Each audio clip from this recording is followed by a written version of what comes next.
It's Tastepink. Happy New Year, new slay, and it's officially finesse season, so I'm showing you how to slay this $15 wig in 2 different styles. The transformation is unmatched, honey. Make sure you keep on watching. Thank you, Dolly. By the Barbie, I can admit I likes the party. I spent the grip, I swipes the This is the It's a Wig in Glam in the color OP30. This is a half wig, and I'm just giving you guys an overview of the cap construction. Now, when I put baby girl on my head, it was not giving me stock card tees. It looked significantly shorter and quite a bit thinner. Trust me, we gonna work this. So I have thick type 4C natural hair, and I'm going to create a curved deep set side part and begin using a toothbrush to pull my edges forward. I'm going to tuck these away. Be gentle in the comments, okay? It's a process, and we'll just tuck these away. Now I'm going to take my avocado oil and take a little bit of this in my hands and just use it on my hair. This has to be protective at all angles, so I'm just showing you guys a little bit of my hair care regime. And because the cap of the half wig is so roomy, I'm just going to put my hair into a ponytail, and on the ends I'm going to use a bit of vegetable glycerin, which is going to help really seal in the moisture as it's a humectant. And I'm going to twist the hair down to the very ends and simply bobby pin it to the side. Super simple, very beginner friendly. Now I'm putting on this nudish wig cap, and we're gonna collect our edges, okay? Collect them, let them, disperse. And then I'm gonna put the wig back on and sit it just behind my natural hairline. And you see where I created that curved part? I need to kind of section the half wig itself where the hair falls more towards the right, and a little bit of hair will fall to the left. So I want it more full and dense on the right side. And with this razor comb, I'm going to take away some of that bulkiness and reduce that fuller look in the area where my natural parting is, so it can look super realistic and much more natural.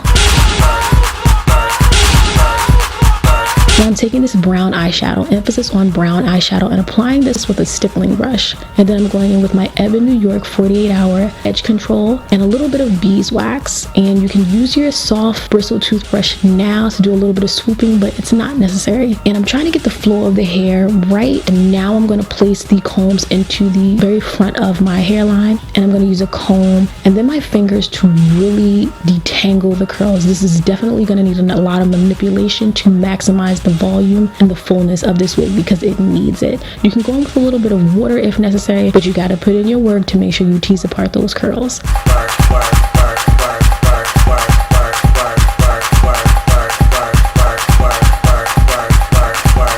Now I'm using a bit of hair shears just to trim the very left side to make sure it looks angled and layered. And again, I'm just fixing the banging portion because the flip over method is everything. And now with these Sanex mega strips, I'm going to take 2 and wrap them around the front of the unit about 15 to 30 minutes, just so I can collect my edges and use this dry shampoo to help give the hair even more body and make it more full, and it just gives it a better teased look. I'm just, pulling the hair of the wig over my natural hair and kind of brushing my natural hair upward and cleaning up the parting space with the rat tail comb.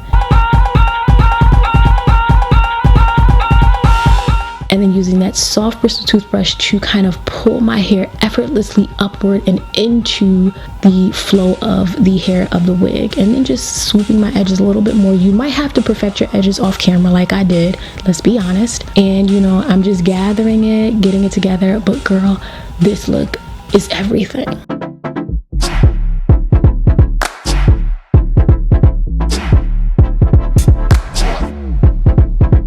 Now for look number 2, we're starting off, I section my hair into 2 ponytails, let it set for 30 minutes because you definitely have to let it set. And I'm going to take the half wig and I'm going to make sure that the dark root portion sits at the front of my hair. So make sure your placement is together before you begin this step. And you want to bring the non-rooted portion of the half wig under the ponytail towards the nape. So I'm going to take the combs and gently set them into the area just behind my natural hairline, and now I'm going to secure the foundation, or the very bottom of the wig. You can take about 4 to 5 bobby pins to secure the base of the wig to make sure that it doesn't shift. This is also a really good step so that you are not relying on the combs, which can ultimately shift and kind of scrape your scalp. So that's why I like to use the bobby pins. And you guys can see I'm taking the comb that's positioned at the back of the wig, and I'm going to place that under my own ponytail, and again proceed with placing the bobby pins accordingly.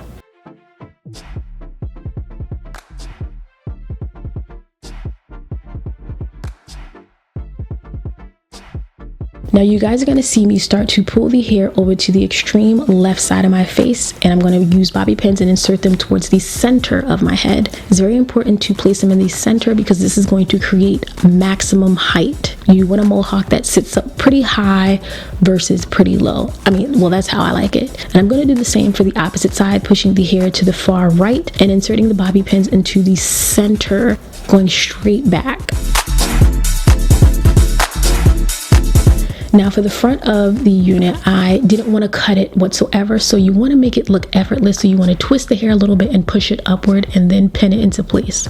It may look a little wild now, but we're going to fix it later on. And again, you don't want it to look like you twisted it and pinned it, so we'll fix that later, but it's just important to get the placement together because I don't want you guys to cut your hair. It's not necessary. And here I'm twisting the hair and then pinning it into place. You want to twist the hair and pin it into place so that you can conceal the base of the wig. And now I'm using a comb to kind of tease out and maximize the volume at the back of the wig, and then I'm going to pin it in place. Again, twist the curls and then pin the hair into place so you can conceal the very base of the wig.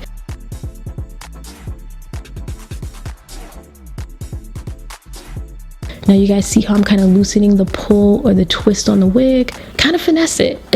Just finesse this whole thing. Give the illusion of a mohawk, even though this is a wig sitting on your head. And girl, this is how it came out. I gave you a 2 for 1. I can't be around you. I'm too little to dim down the night. You can even flip the half wig over and wear it if you don't like the parting. How did you guys like this style for just $15? It's finesse season for everyone. Which style was your favorite? Definitely comment below. I'd love to hear from you. Subscribe, join the family, and a special thank you to It's a Wig. Again, thank you for watching, and I will see you in the next one.